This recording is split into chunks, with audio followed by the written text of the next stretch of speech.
Hi, today is Holy Saturday, April 15th, 2017, and this Swede Speaks. And I would like to talk a little about,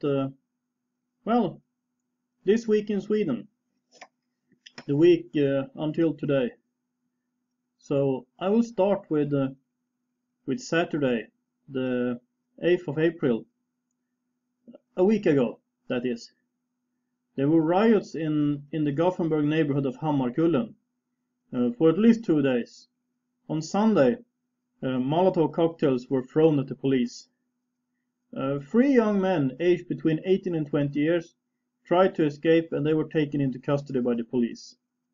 And what happened after that with this story, I have yet to find out. On Monday, April 10th, the Swedish newspaper Expressen interviewed some security guards, the security guards who were first at the spot of the Stockholm attack, Friday the 7th.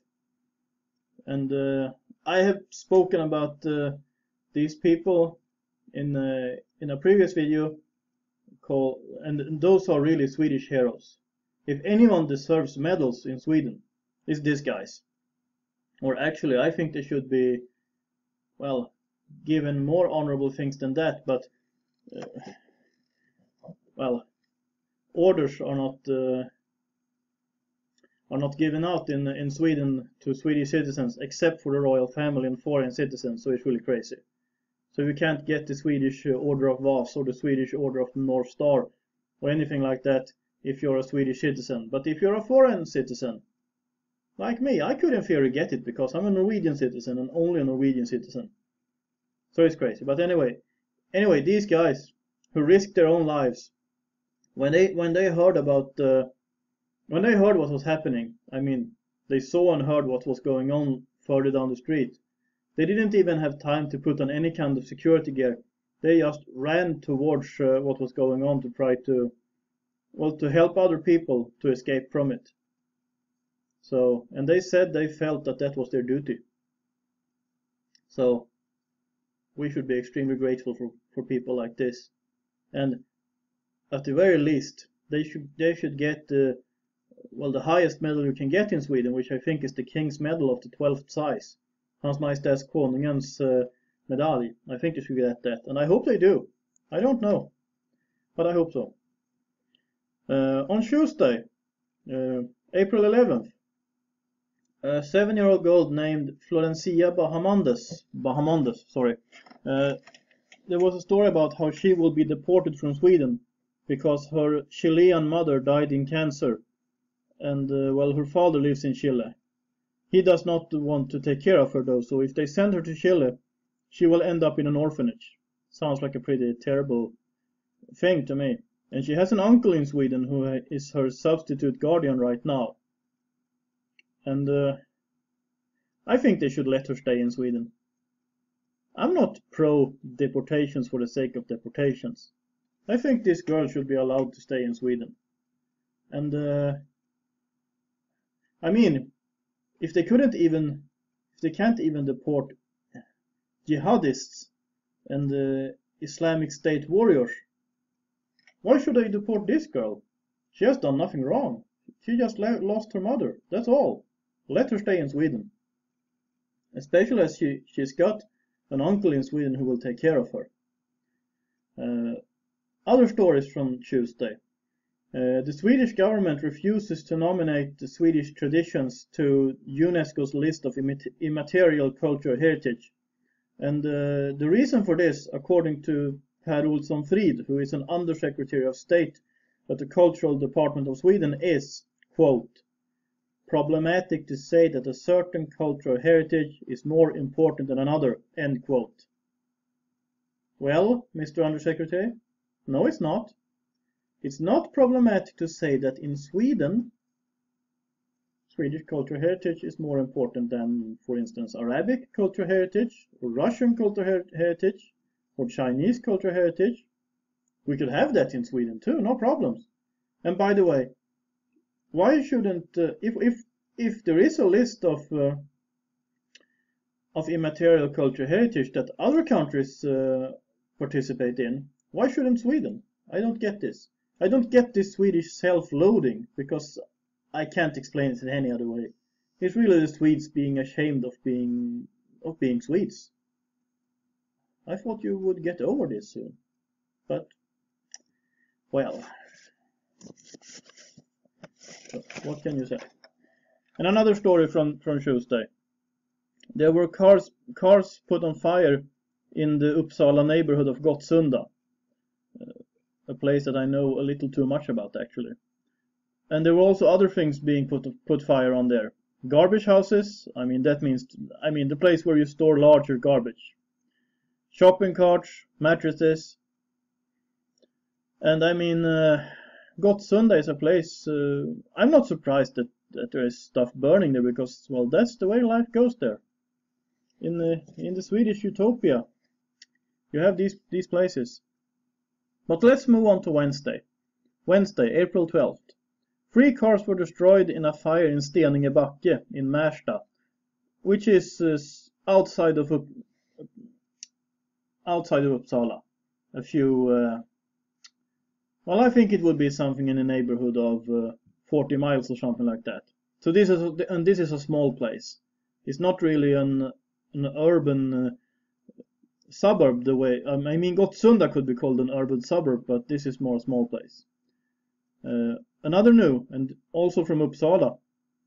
The prosecutor no longer wants to deport those who live streamed the rape in Uppsala a few months ago, because supposedly they are all asylum seekers in Sweden, and they arrived to Sweden before they were 15 years old, at least supposedly. They have been in Sweden for more than 5 years, and then you're not allowed to deport them. Well, if that's the case, that law should be changed. Seriously.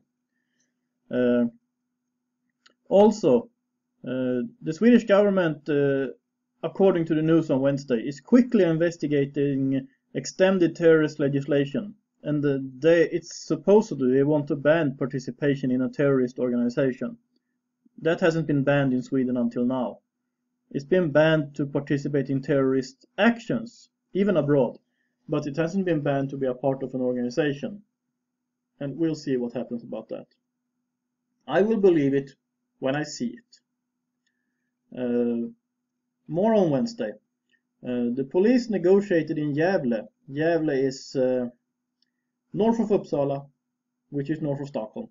Anyway, for hours they were negotiating during Wednesday night and Thursday morning with an armed man who had pointed a gun at some other man who then had left this armed man's apartment. The man, and there was not said very much about his identity, they said he was in his 60s. He was arrested on Thursday morning around 5 a.m. Well, Swedish time, of course. And Denmark is considering border controls towards Sweden. So, what about Monday, Thursday, April 13th?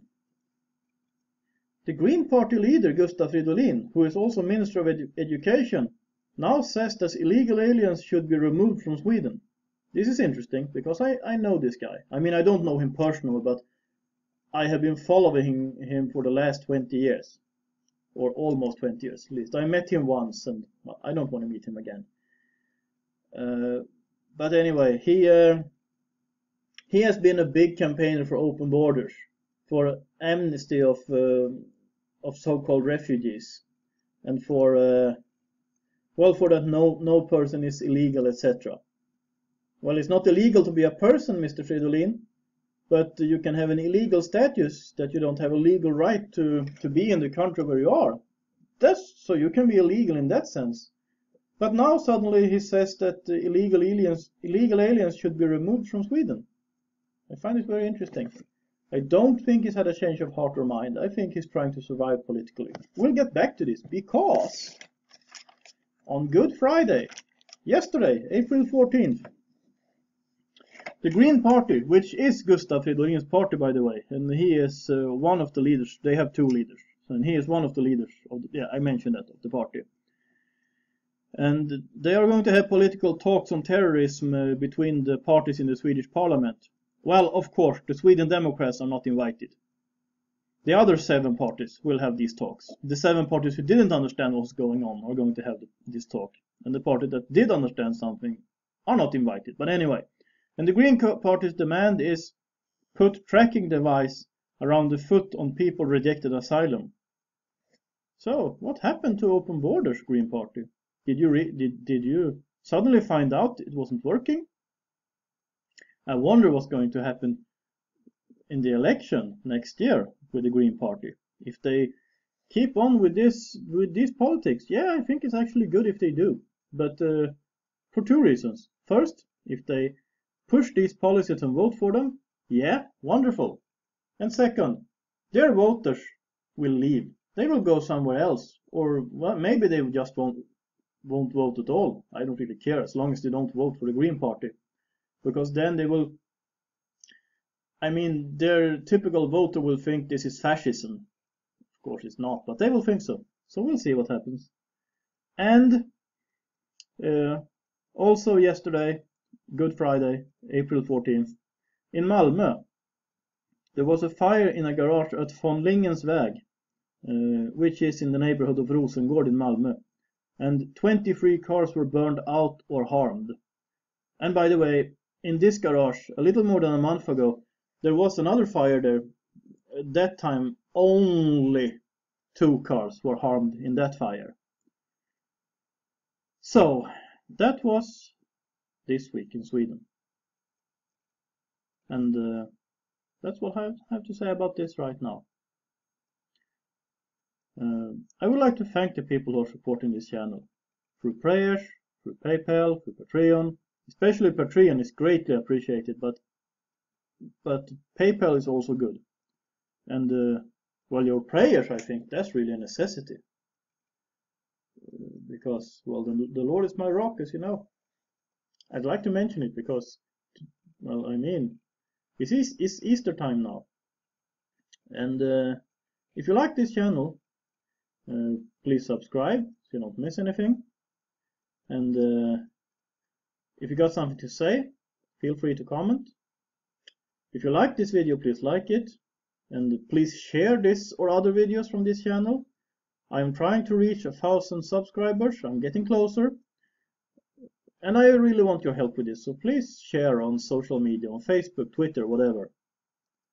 And of course, I would also like to encourage you to support this channel, and I will include all the necessary information in the information box below. This is A Swede Speaks. Have a nice day.